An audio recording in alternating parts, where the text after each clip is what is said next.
guys, it's Ray here from City Fan TV, and today I'm joined by another very special guest, and we're joined by Maxi. Now, how are you doing, Maxi?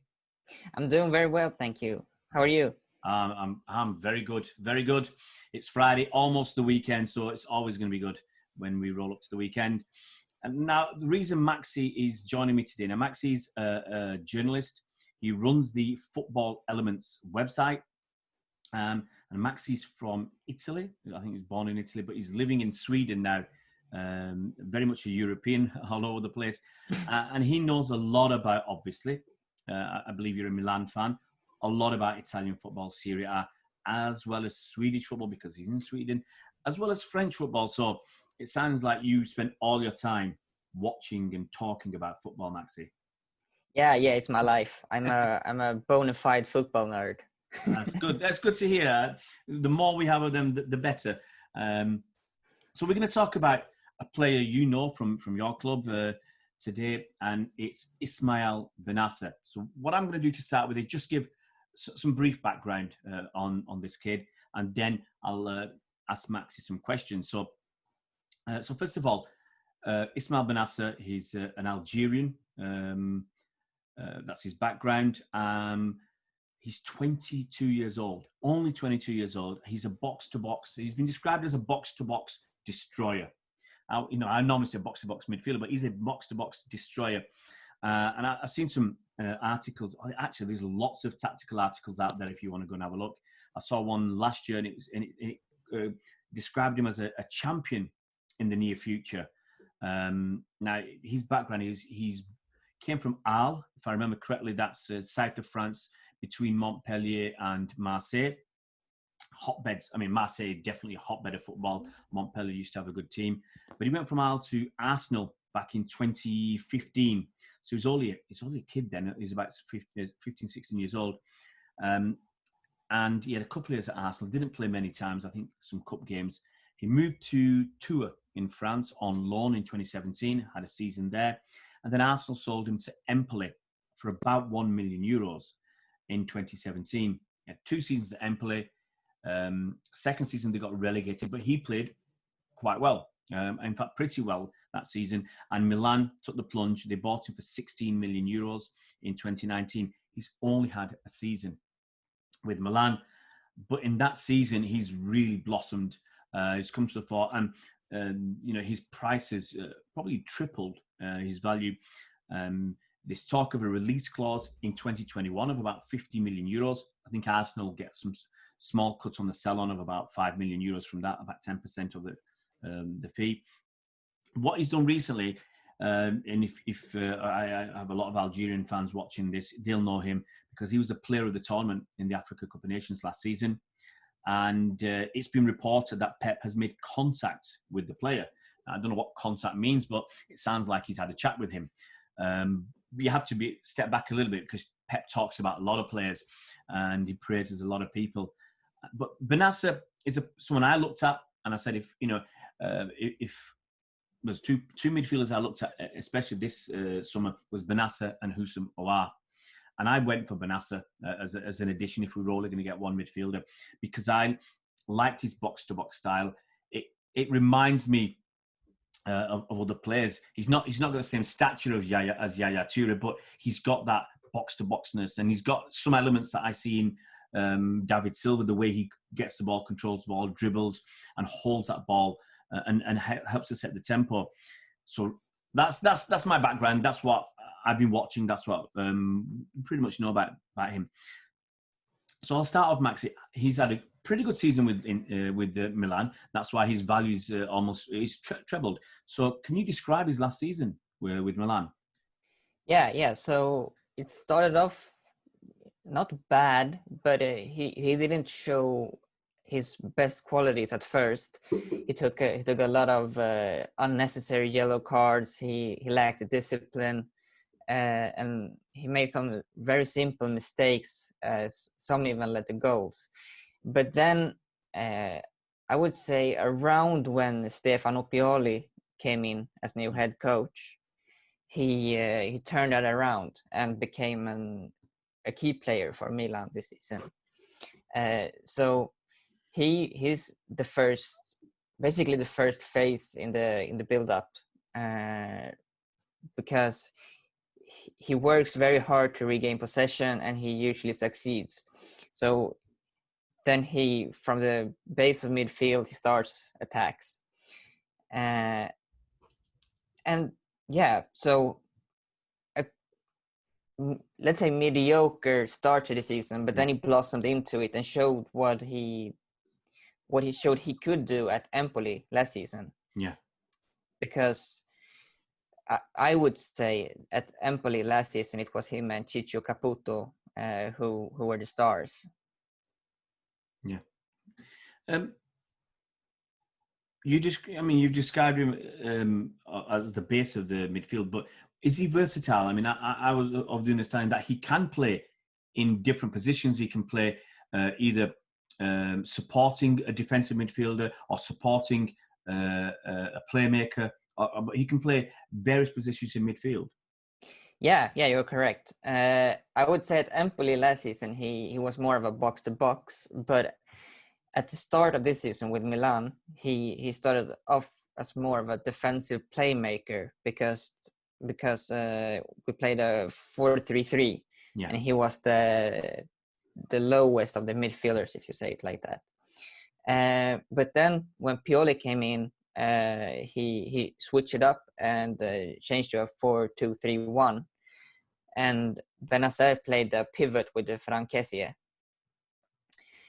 So he hasn't been played so much of a box-to-box midfielder at Milan, but I know he can because I saw it at Empoli last season.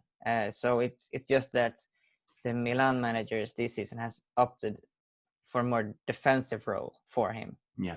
Which he has done brilliantly, because even though he, as you said, he doesn't have the size and the posture, but he has he's intense in hunting the ball down, and he often does it cleanly, so he doesn't take unnecessary free kicks. Yeah. I mean, if you were to describe him, if you look, it's easiest, obviously, it's a Manchester City fan channel, so our fans will obviously watch a lot of Man City.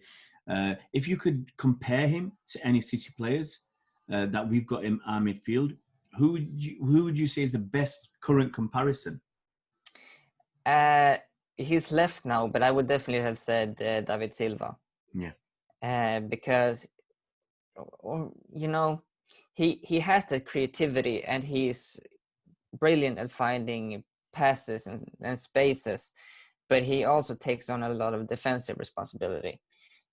So I don't know, Silva was more of a playmaker, whereas Bennacer has been kind of a hybrid of a playmaker and a destroyer. Yeah. I mean, that's what when I earlier described him, I said I can see elements of Yaya Toure in him. I can see elements of Fernandinho merged with David Silva, because he's got that, from what I've seen, he's got that ability to break play up. He's very tenacious in the tackle. He really does stick his foot in. But then he's got that finesse, that delicateness like David Silva has, as I said, to get the ball turn. He's just a small guy, but he turns very easily, very quickly, wrong footing other midfielders, and then just passing the ball on. What he doesn't do a lot of is score goals and create assists. So that's where the comparison with David Silva drops down a little bit, because David obviously scores lots of goals and creates a lot of chances. So what would you consider his best attributes to be? And following on from that, what would be his best position? I would say his best attributes is reading play and breaking it up, but also ball retention he's great at. And he's one of those players, if he played ice hockey, he would get loads of assists, because he often has that pass before the one that gets the assist. So he's a very good passer as well, at like breaking lines and stuff like that. And he's able to do it as well with carrying the ball forwards, because he has the technique, he has the close control to manage through crowded areas. So I would say those are his main strengths. And from what I've seen at Milan this season, I would say that his best position has been in the midfield pivot with Frank Kessie in the 4-2-3-1. But I know he can do a very good job in a 4-3-3 as well. Yeah. See, for me, it feels he's so versatile and flexible that if you want a Fernandinho type to break the play up, he could do that role, no problem, and win the ball and carry the ball like a Yaya Toure, but a shorter version. If you want the double pivot that City used with Gundogan, he could do that role as well. And if you want an attacking midfielder, a la David Silva, he, with a little bit of work, can do that role as well. And that's the kind of player Pep likes. He likes versatile players. I mean, almost every single player at City can play in more than one position. Especially if you look at our forwards, Raheem Sterling plays on both wings. Gabriel Jesus can play up front, or he can play on the left. KDB, we've seen him play out on the right or in the middle. Even Edison, if we wanted to, he can play in goal, or he can play in midfield. He's that good.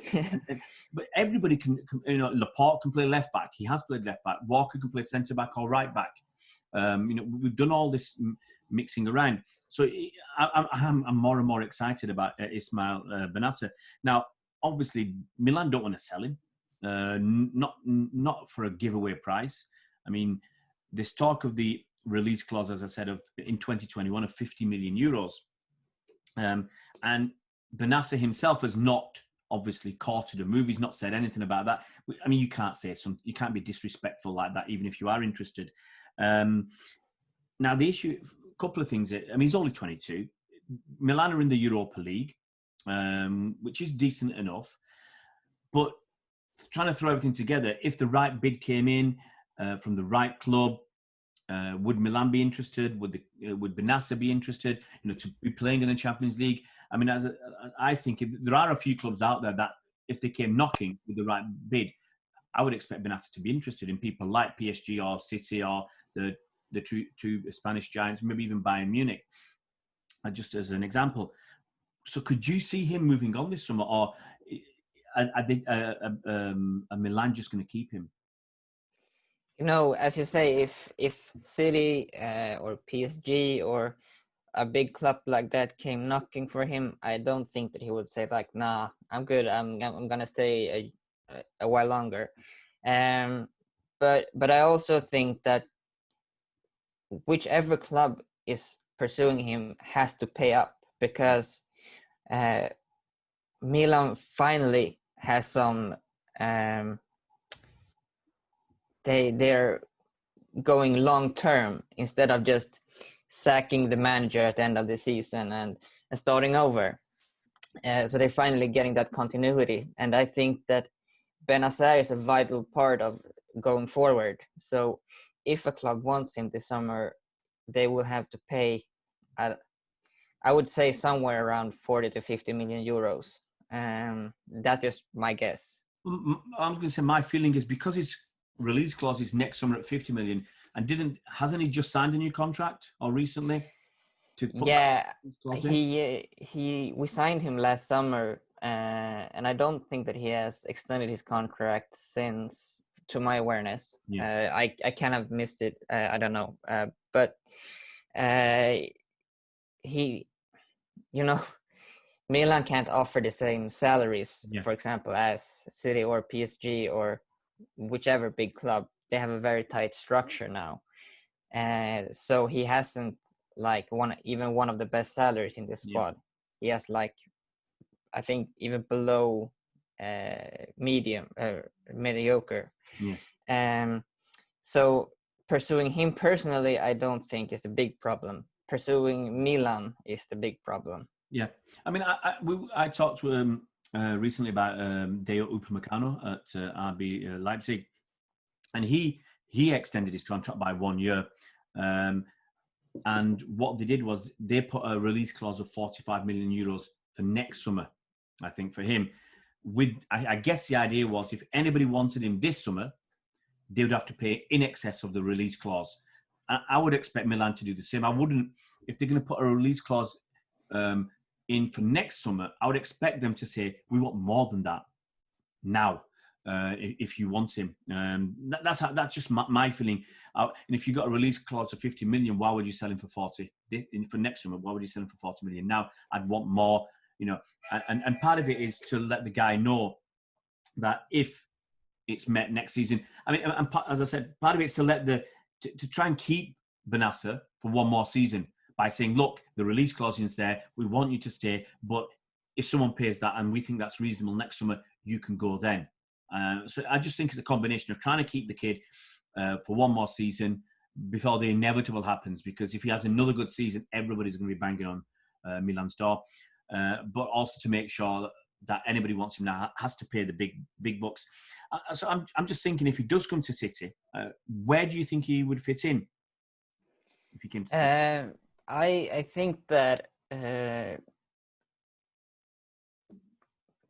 it's a tough one. I would say probably the role that Rodri has played this season. That would be what I would think would fit him best in City's system, because he doesn't have that physical presence as Rodri, but he's more mobile. He's able to, I would say, work faster, if that makes sense. And I would even go as far as saying he could probably start attacks faster than Rodri as well. So I think that that would be his best position. But also, I'm 100% convinced that he could play like a central attacking midfielder as well. He hasn't played that at Milan, but I'm 100% sure that he could, because he has all the qualities and he's very good with positional awareness and stuff like that, and he's a fast learner. So yeah. I mean, I think with Pep's been a bit funny, because obviously we had Yaya, then we had Fernandinho, and then Pep tried to get Jorginho, who's a different kind of player. He's more of a get the ball, pass the ball, get the ball, pass the ball. That didn't happen. And last summer we got Rodri, who is more of a get the ball, pass the ball. What the problems with having someone like Rodri, it's not Fernandinho. So his defensive abilities aren't as good as Fernandinho. And I think that's affected us badly this season in that role. And against some teams, Rodri's great. When we've got a lot of possession and he's got time to just move it around. But against other teams, you want someone faster. And also, and that's where Bennacer comes in. And also, you want someone who's more defensively minded, because what Fernandinho was good at was stopping people coming through, breaking the attacks up very early. And it was interesting that Pep was after we bought Douglas Luiz 3 seasons ago, who's very much in my mind a Fernandinho type player with a little bit of flair, which is actually very similar to Bennacer. But we couldn't get a work permit for 2 seasons, and then we sold him to Aston Villa. And I think we're still interested in getting him back, because he's really blossomed there. So I'm trying to work out what Pep really wants, because Bennacer fits that role for me of your Fernandinho, your box-to-box versatile player. It's really, with Pep, it's really difficult to work this out. I mean, one of my final questions is going to be, if he comes to City, and this is a problem we've had in the last 2 or 3 seasons, we've bought players who are not first-team players. We bought people like Mahrez, who's first season he was on the bench a lot, and he's come better in the second season. We did the same last summer with Rodri himself, with Cancelo, and with Angelino. For me, they weren't the high enough quality, even though they're young and they can develop, but they weren't the quality we wanted at the time. But Bennacer, do you think he can walk into City's first team? Because that's what I think we need to go forward now. City, we don't want squad players, no matter how good they are. We want guys who will walk into that first team and take a spot, and then make everybody else have to raise their game to fight for their position. I think that initially he would have to have kind of a customization period, because it's a much more intense tempo in England than in Italy. So, you know, you have to come into that. But I don't know, when he is integrated, I think that he could take a starting position at City, because he is that good, and he has the potential to become even better. He, as you said, he's only 22, and he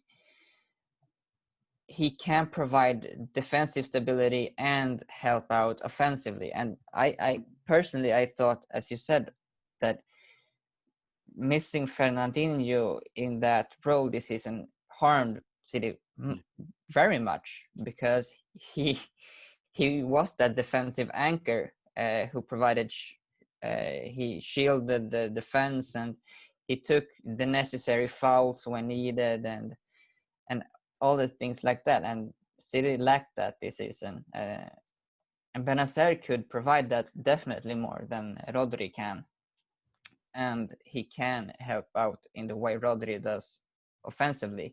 The only thing that I think that City will miss if they put in Bennacer is that physicality and threat aerially in that area between the defense and the midfield, because he isn't very tall, and he's feisty in duels, but he's not someone who, you know, just comes in and pushes someone off the ball. He's more of a pit bull who chases you down and takes the ball from you. I mean, you could say in that respect, he's a bit like I'm trying to remember I forgot his name. It was in my head, Kante, because Kante is not a big guy. He's not got the physicality. He's not got the height, but he does the business. You know, I think that's the only issue that stares me in the face, is having Rodri gives us that height straight away. And Rodri is versatile enough. He's played at centre-back this season, and he gives us the extra presence and some physicality, whereas Bennacer wouldn't. But then on the other hand, if he protects the defence better than Rodri does, then I would probably take that, because that's what I want. I want a guy who can protect the defence, score an odd goal here and there, but is versatile to move around. And he comes across to me as almost perfect. Sadly, my feeling is, now that I'm so sold on Ismael Bennacer, the feeling is that we're going to get Houssem Aouar as an attacking midfielder instead. And generally we are very good in attack, and our Achilles heel this season, I think we've both touched upon it, is I think there's two things. One of them, a big one, is the Fernandinho issue, and another one was losing Vincent Kompany's leadership. And that's all in the middle of the park, middle of your defence, and your defensive midfielder. To lose both elements is tough. But we'll see. I mean, I don't know if this is the right question, but if you were to say, on a scale of 1 to 10, 10 being a dead cert, how, on a scale of 1 to 10, what mark would you give to expect him to leave this summer? This summer, I would say maybe a 4 or a 5. But I thought about it when we discussed him leaving before. You know, in Italy, there's no requirements of you having a release clause in your contract, as it is in Spain. So him having that also gives an indication that he has plans to move on, because he negotiated that into his contract last summer. So maybe he sees Milan as a stepping stone into something bigger. And that also gives you an indication that he has plans to move on to a club like maybe Manchester City or PSG or something like that. So that's also interesting. It's obviously, I always say it's a shame for the club that's developed him and then ends up losing him, even though the money might be fantastic. But that stops Milan carrying on developing. They've taken a couple of steps forward, and then if he was to leave, they take a step back. Sadly, it's the way of the football business these days, isn't it? Yeah, and Milan has fallen so much that we're not in the same status as we had before. Right now, we are a stepping stone club. Yeah. It's just a fact, sadly. But haven't you got your current owners? Haven't they got a little bit of money? And if you've got a little bit of money, then that takes some pressure away from having to sell players. Because if they didn't have the money, then maybe they would have had to sell him this summer. But if now they can say, "Hang on, we'll wait and try and keep developing our team." Yeah, so Milan's owner are a hedge fund, American hedge fund called Elliott Management, and they've more or less said between the lines, at least, that they're just aiming to increase value and then sell on. Yeah.